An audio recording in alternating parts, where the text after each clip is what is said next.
ہونی چاہیے تھی وہ صرف 2 ججز بیٹھے. ہم اس پہ اعتراض کریں گے کہ وہ یہ جو ریویو کا بینچ ہے یہ پراپرلی تشکیل نہیں کیا گیا, درست طریقے سے تشکیل نہیں کیا گیا.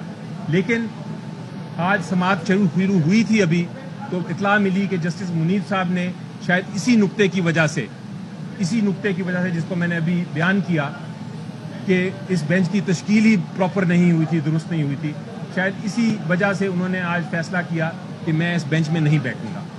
چنانچہ آج بجائے 5 ججز کے 4 ججز بیٹھے, اور جب وہ ججز بیٹھے تو ہم نے اعتراض کیا اور ہم نے کہا کہ سر ہمیں ایک آبجیکشن ہے, ایک اعتراض ہے کہ آپ کی جو بینچ ہے 5 ممبر بینچ, اس کی تشکیل پراپرلی نہیں ہوئی.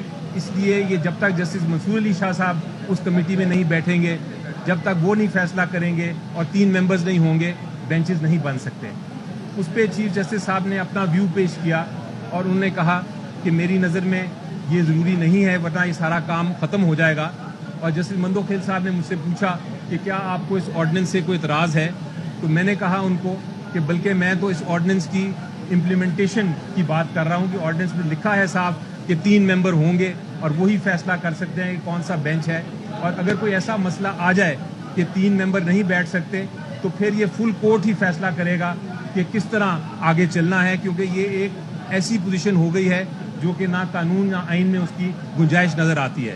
یعنی کہ ایک 3 ممبر بینچ نے کانسٹیٹیوٹ کرنا ہے, ایک جج صاحب نہیں بیٹھ رہے تو کیا 2 ممبرز بیٹھ کے فیصلے کر سکتے ہیں یا نہیں.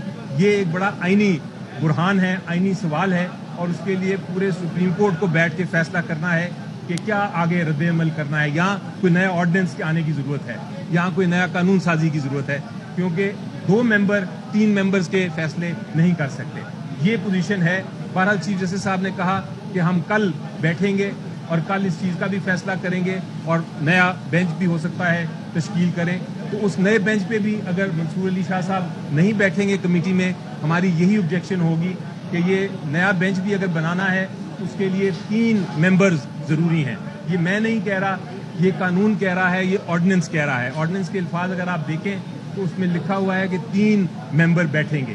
جس طرح جب ایک بینچ بنتا ہے سپریم کورٹ کا, اس میں کہا جاتا ہے کہ 3 ممبر بیٹھیں گے اور 1 ممبر نہ آئے تو وہ بینچ تشکیل نہیں ہوتا. جس طرح آج 5 ممبرز نے بیٹھنا تھا, 1 ممبر نہیں آیا تو بینچ ایک طرح سے ڈسچارج ہو گیا, بینچ کو ختم کرنا پڑا اپنی کاروائی, وہ آگے کاروائی نہیں کر سکا. اسی طرح کمیٹی کا بھی ایشو ہے, اگر 3 میں سے 1 ممبر بھی نہ بیٹھے تو پھر وہ جو ہے کمیٹی وہ فیصلہ بینچ کا نہیں کر سکتی.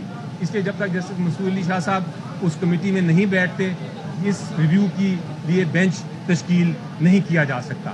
یہ ہمارا موقف ہے. علی بھائی آپ سے میرا سوال یہ ہے کہ 63A والا جو فیصلہ تھا صدارتی ریفرنس میں, اس کے آخر جج جو ہے وہ جسٹس منیب اختر ہے. کیا اس قسم کی درخواست خاص طور پہ جب ریویو آئے آخر جج کی غیر موجودگی میں اس کی سماعت کی جا سکتی ہے, کیا ایسے رولز ہیں سپریم کورٹ میں؟ جی, سپریم کورٹ کے رولز بڑا آپ کا امپورٹنٹ اور اہم سوال ہے. سپریم کورٹ کے رولز بھی بڑے واضح ہیں اور وہ یہ کہتے ہیں کہ اگر آتھر جج ریٹائر ہو گیا ہو یا کسی وجہ سے وہ بینچ اب نہیں رہا, ان کی وفات ہو گئی ہے اور وہ اب نہیں آ سکتے, تو اس صورت میں آپ آتھر جج کے بغیر بھی آپ ریویو سن سکتے ہیں. لیکن اگر آتھر جج سپریم کورٹ میں موجود ہیں تو پھر آتھر جج کے بغیر یہ ریویو ان کا سنا نہیں جا سکتا. یہ رولز ہیں.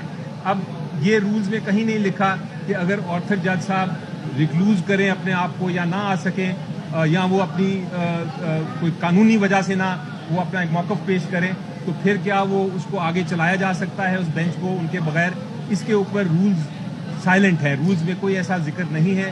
اسی لیے میں کہتا ہوں کہ اس چیز کا فیصلہ کرنے کے لیے ایک فل کورٹ کو بیٹھنا پڑے گا, سپریم کورٹ کو ایڈمنسٹریٹو سائڈ پہ بیٹھنا پڑے گا یا ایک بینچ کانسٹیٹیوٹ کریں اور یہ جو آئینی برہان ہے جو سپریم کورٹ کی انٹرنل ایشو کا ایک برہان ہے وہ اس کے اوپر فیصلہ کریں.